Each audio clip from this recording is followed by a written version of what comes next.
In case you have not heard, the armed forces of the Federal Republic of Congo has just foiled a coup d'etat attack. Has just foiled a coup. So guys, this one is a very hot news that is just happening. This happened in Congo recently, DRC.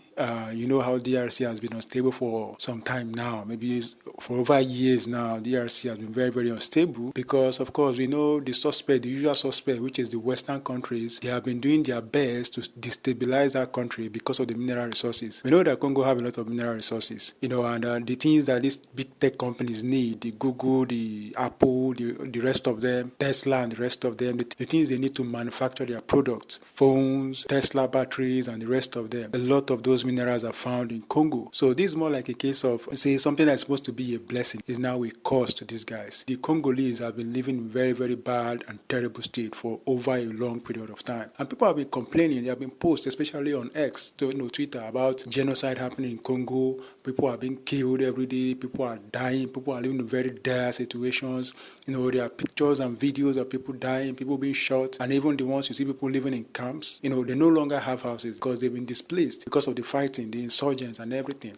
However, rumors have been saying that, okay, this thing couldn't have been going for a very long time without external support. And when we say external support, I believe you know who we're talking about, which is the big countries, the Western countries, the US and France and the rest of them. Those guys have been the one that people have been pointing to, that these are the guys that have been destabilizing this country. And it has been very obvious because the economics is that if these countries are destabilized, that means the government is not that strong. They will not be able to actually sell the product, their mineral resources, at the market price because they are fighting. And when these people that call themselves the insurgents, people that call themselves the militant and all of them, when they are fighting, it's usually a very tactical fight.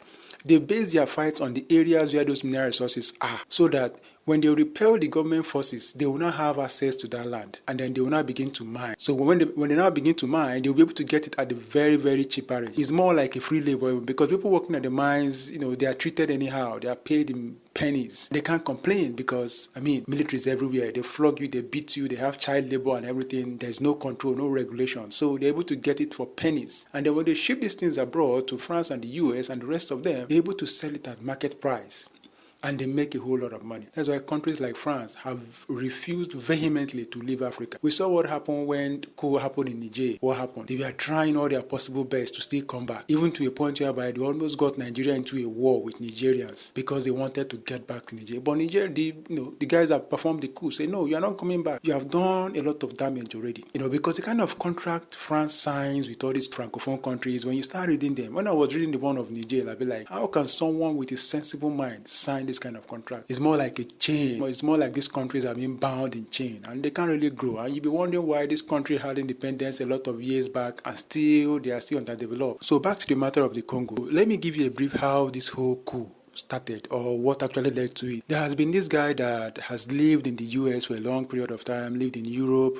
He's a Congolese, but he has been pushing this agenda of segregation, trying to take over Congo, form a new country known as a new Zaire. And he even went ahead to even start something else in the Western country, talking about Congos in exile. So they are forming a new country. This is what this guy actually did. His name is Christian Malanga. His whole families are in the US, and he travels within the US and Europe. He's big over there. And he has not been to Congo for the past about 7 years. So no one has seen him, but he has been moving his agenda. He has been talking about his agenda, moving everything all outside in the Western country, and no one has seen him on ground. Then suddenly he appeared, and appearing now, he came with his guys, his crew, the military attires, and then tried to take over the government. You can even see his son calling him the president. They're already calling him the president of New Zaire.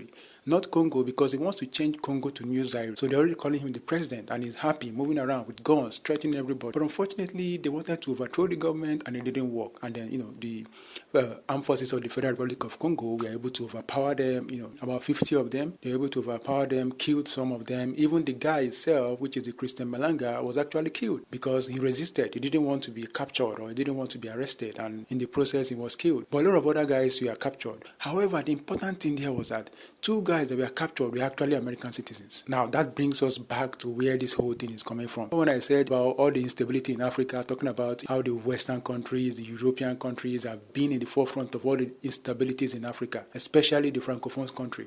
and in this case now Congo. So two guys among the about 50 guys that were arrested or captured, two guys had American passports. One of the guys' passports actually going viral online, and they're not saying, okay, this is how the CIA has been infiltrating and causing trouble. And at the end of the day, they will say it's militant force, opposition force, but it's actually not. It's actually the US, it's actually France meddling into their politics and trying to destabilize the country. For a long while, Rwanda has been on the map for causing trouble in Congo. Even in the UN, they couldn't vote against Rwanda because it's like the UN and the Western countries are using Rwanda, coming through Rwanda to destabilize Congo. So for that reason, even though they know that Rwanda has a hand in what is happening in Congo, but no one is able to fine or no one is able to sanction Rwanda because they are aware of. However, Congo has been suffering. Now, someone said, why will it be that it's at this point whereby the government is actually trying to work in the schools and roads, network, transportation, hospitals? The current government is trying to work. They've had dictators and everything. So, but the current government is trying to work, trying to put things in place, trying to renegotiate deals. The deals they had with China, some rickety deals that when you see the things on paper, you'll be wondering who signed this. Is the person mentally okay? Who signed this kind of deals? You know, the kind of deals they signed with France. Look at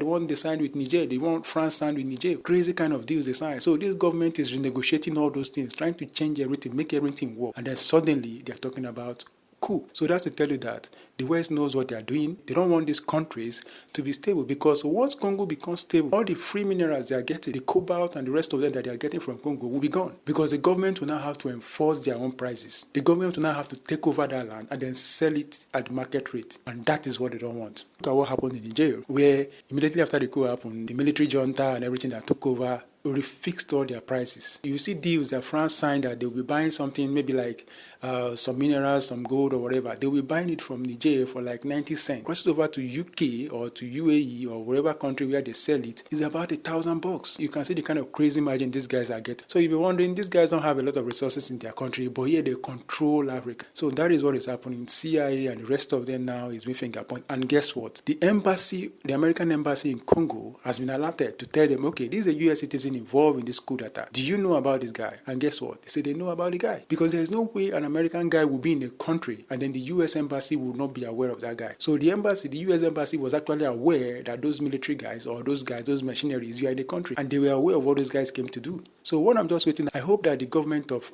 Congo will actually wake up and realize that these Western countries don't really care about them. They only care about their resources. And if they can do what Niger is doing or what Burkina Faso is doing, chasing out all these countries, you will see that things will change. Niger is actually going a very long way, asking France to go, asking US media corporations to go, asking a lot of people to go, remove their stations and military base, remove everything. They don't want anything because as long as those guys are there, they will still be meddling with the politics and stability of the country. And you'll be wondering, okay, this country has a lot of resources, like even just say the whole of Africa has a lot of resources, but still there is no peace, there's no stability, there's nothing working because guys from the top, the guys at the top, the Western guys are coming in to destabilize the country. Look at what happened to Libya. Even till today, Libya is still suffering from that. And when this thing happens, they will paint that leader. They will paint the president as a bad person. They will know propaganda. Oh, he did this, he did that. And they will not come out and say that they are the one trying to overthrow or remove that president. No, rather they will say the opposition. They will say the military, whatever thing they call them, opposition. Just give them a name. But guess who is funding those guys? The West.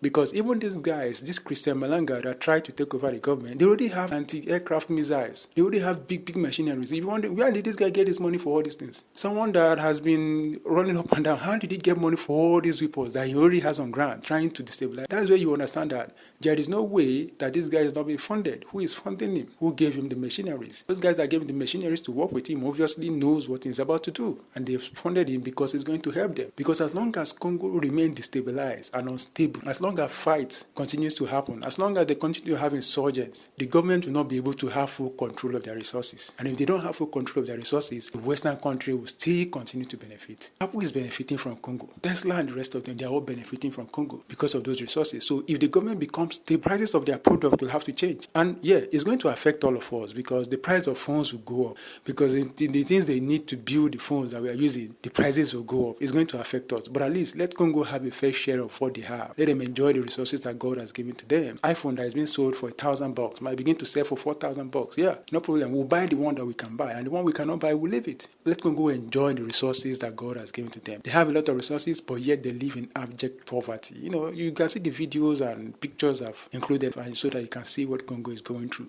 Genocide is happening in Congo, and no one is talking about it. No big media, no Western media is actually talking about Congo. Yet people are dying every day. People are being killed every day, but yet no one is talking about it because they have a hand in it, because it benefits them, because it's for their own good. But guess what? If it happens elsewhere where they are not benefiting, it's going to be a big issue. The propaganda will be high. You can see what happened in Iran, you can see what is happening in Israel, you can see what is happening in Ukraine. If they are not benefiting directly, like what is happening in Russia, they are going to publicize it. They are going to call that president or the leader a bad person, having them the news every day, continue to feed you that propaganda till you accept that that person is a bad person. But as long as they have a hand in that, as long as they have benefit there, that news will not be covered. It will not be shown everywhere. Google. Check it. Yeah, what's happening in Congo? You will only hear a few people talking about genocide happening in Congo, but you won't see big media